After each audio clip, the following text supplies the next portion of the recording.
पूर्वापराद्रि सञ्चार चराचर विकासका उत्तिष्ठ लोक कल्याणा सूर्यनारायण प्रभो सप्तास्वरस्विरध सन्तत लोकचारा श्रीद्वादशात्मकमनीय त्रिमूर्तिरूपा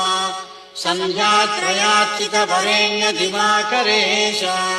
श्रीसूर्यदेव भगवन् कुरु सुप्रभातम्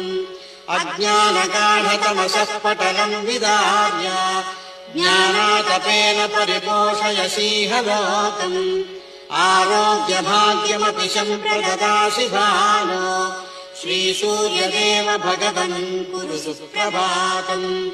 छायापते सकलमानवकर्म साक्षिन् सिंहाक्षरास्यधिपपाप विनाशकारिन् पीडोपशान्तिकर पावन